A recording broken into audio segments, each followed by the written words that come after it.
नमस्कार, मी हिमगौरी. स्वागत आहे तुमचे माझ्या हिमगौरी लाईफ या यूट्यूब चॅनलवर.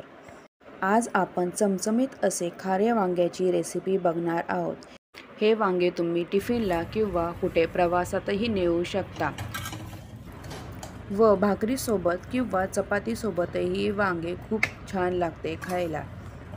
तसेच कमी साहित्यात झटपट असे हे वांगे तयार करून होते. चला तर मग बनवायला घेऊयात चमचमीत असे खारे वांगे. जर कोणी माझ्या चॅनलवर नवीन असेल तर माझ्या चॅनलला सबस्क्राईब करायला विसरू नका व हा व्हिडिओ शेवटपर्यंत नक्की बघा.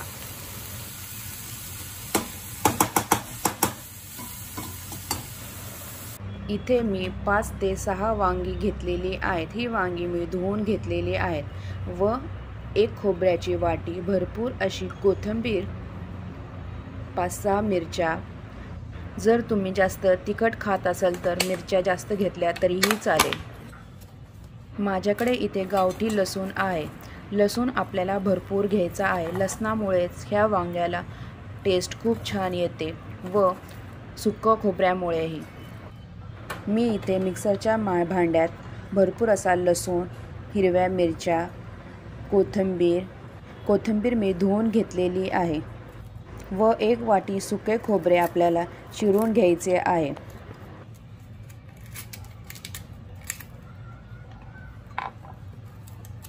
खोबरं हे चिरून झाल्यानंतर ते आपल्याला मिक्सरमधनं सगळे चांगले बारीक करून घ्यायचे आहे. इथे आपल्याला पाण्याचा अजिबात वापर करायचा नाही. हे मिश्रण आपल्याला सुकेच वाटायचे आहे. इथे मी चवीनुसार मीठ घेतलेले आहे, 1 चमचा एवढे. आता हे मिश्रण मी मिक्सरमधनं बारीक करून घेतलेले आहे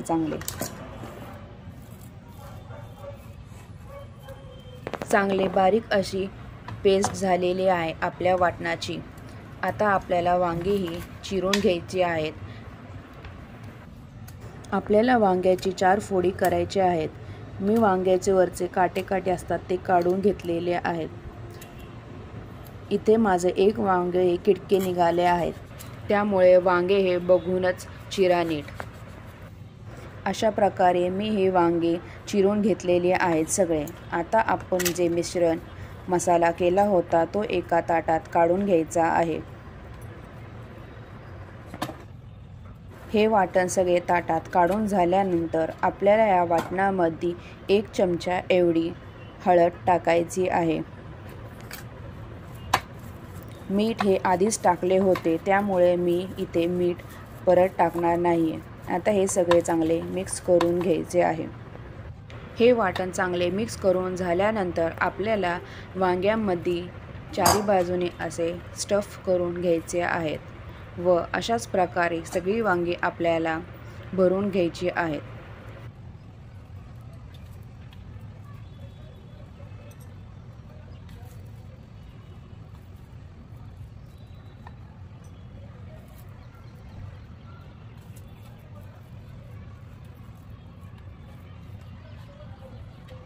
अशा प्रकारे इथे माझे सगळ्या वांग्यामध्ये मसाला भरून झालेला आहे व थोडा मसाला राहिलेला आहे, तो आपण वरतून तेलामध्ये टाकणार आहोत. आता एका कढईमध्ये आपल्याला तेल टाकायचे आहे.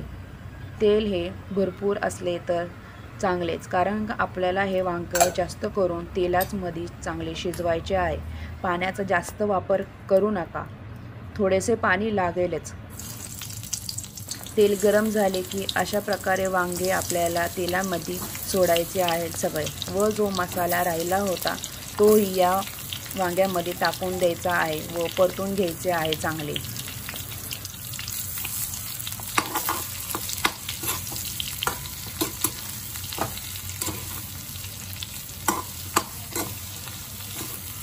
वांगे ही तेलात थोडे परतले की आपल्याला झाकण लावून 5 मिनिटं हे वांगे शिजवून द्यायचे आहे तेलामध्ये व मिक्सरच्या भांड्यात थोडेसे पाणी घालून ह्या ताटावर वरती आपल्याला ठेवायचे आहे. ताटावर पाणी वरती ठेवले की वांगे खाली लागणार नाही कढईला. अशा प्रकारे 5 मिनिटांनंतर मी पुन्हा वांगी ही परतून घेतलेली आहेत.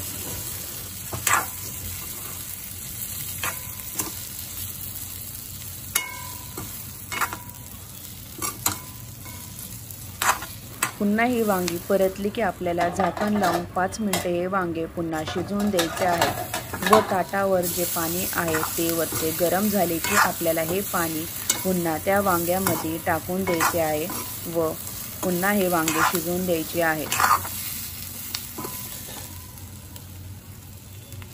अशा प्रकारे ताटावरचे पाणी मी हे वांग्यात पुन्हा टाकलेले आहे व झाकण लावून आपल्याला ही वांगी पुन्हा 5 ते 10 मिनिटं शिजवून द्यायची आहे व लागल्यास तुम्हाला पुन्हा ताटावरती थोडेसे पाणी टाकू शकता। 5 मिनिटांनी पुन्हा मी हे वांगे परतून घेतलेले आहे चांगले। अजूनही आपले हे वांगे शिजलेले नाही। पुन्हा मी ताटावरती थोडेसे पाणी टाकून ताटावरचे पाणी गरम झाले की या वांग्यामध्ये टाकणार आहे।